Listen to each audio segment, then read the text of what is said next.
years ago. I just started baking pies for a friend who had a cafe, and then it just took over.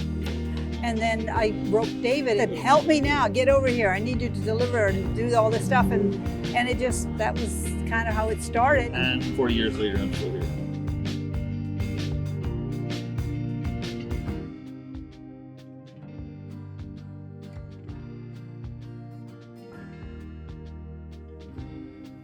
We're here at Kensington Market, an area of Toronto known for its arts, culture, community, and small businesses. Wanda's Pie in the Sky has been serving the Kensington community for 18 years, but when COVID hit, they felt the toll. Nonetheless, their community helped keep them going. 5 years later now, they're still experiencing the lingering effects of the pandemic.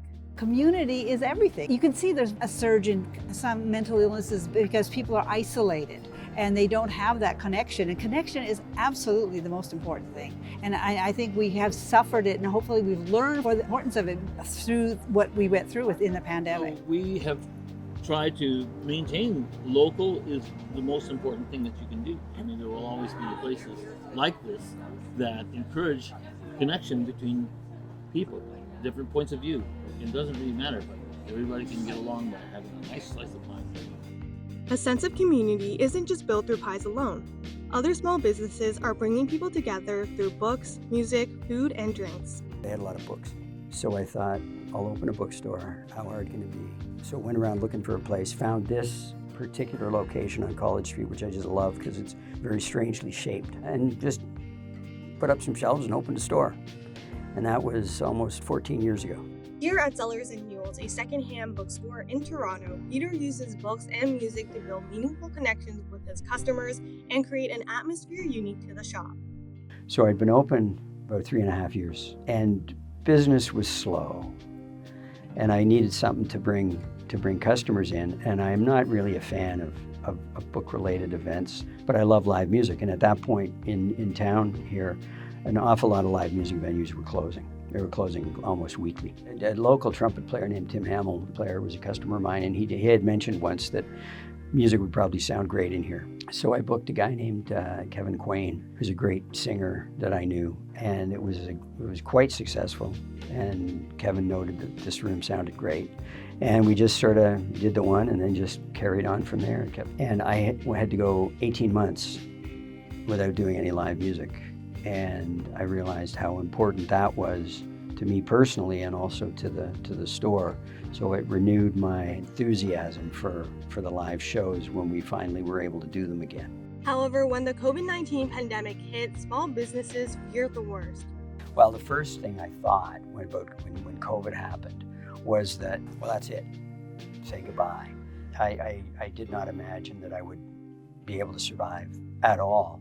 So I was deeply concerned. I was pretty upset.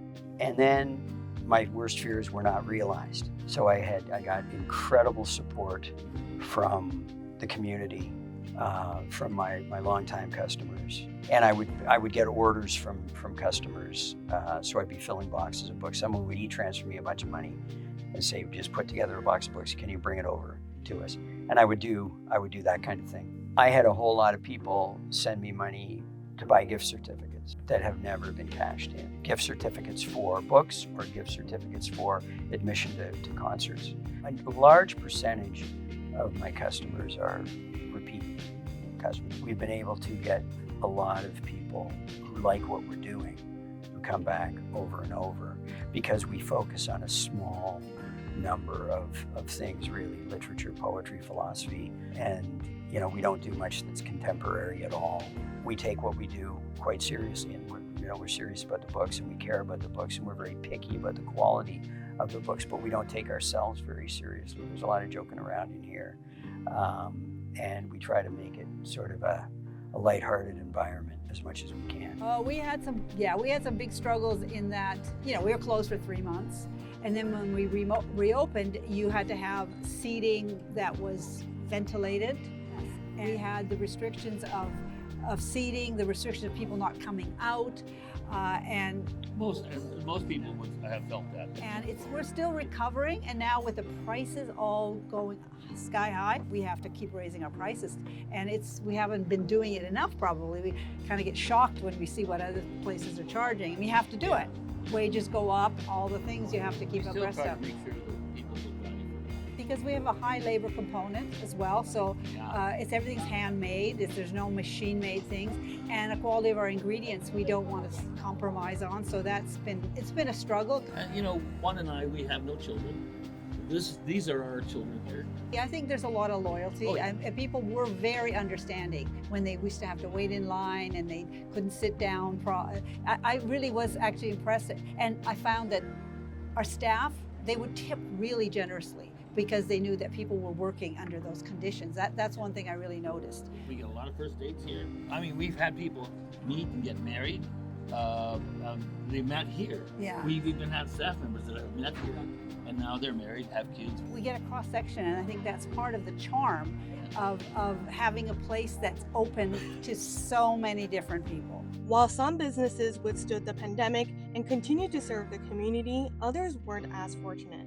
My name is Jacob Newman, and my family has owned this property for 81 years. We have managed to cultivate an environment here where I think a very wide range of people feel comfortable. Like, you'll see people that had their first ever legal drink here, and then you'll see people with gray heads of hair here.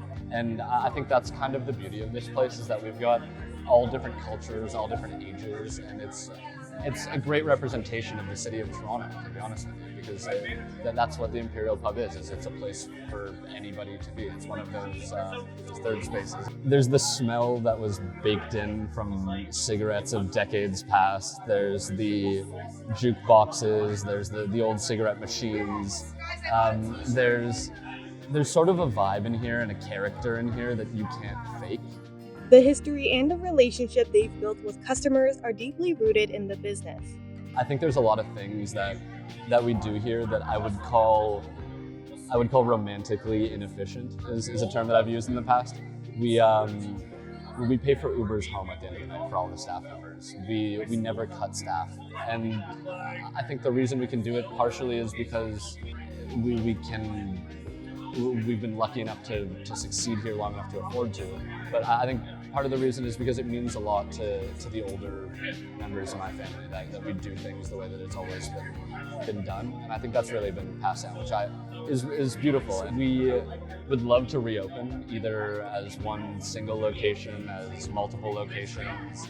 And we're trying to figure out what it is about this place that makes it the Imperial Pub, and we'd love to be able to recreate that. I'm on a first name basis with countless people that I would not have met otherwise, and I honestly didn't realize quite how much that community meant to me until the past couple of months, as we've known that we were beginning to wrap things up. The family members that work here want to hold on to this place for as long as we possibly can. It's a shame to see it go. And we'd all love to see it either, I mean, obviously we're a little past staying here, but we would love to see it reopened elsewhere as soon as possible. Like many other small businesses, the Imperial Hub has now shut its doors.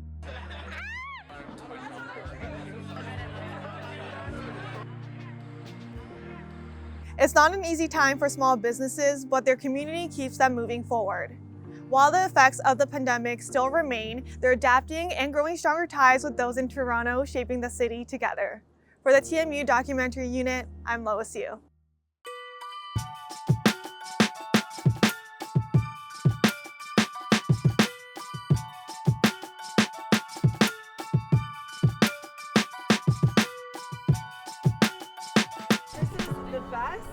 The best peanut butter chocolate pies I've ever had. Like, I come in here just to have this one pie. What's the secret ingredient? What did you guys put peanut butter in it? Extra love, because we know people like you are going to eat it, right? A little extra love.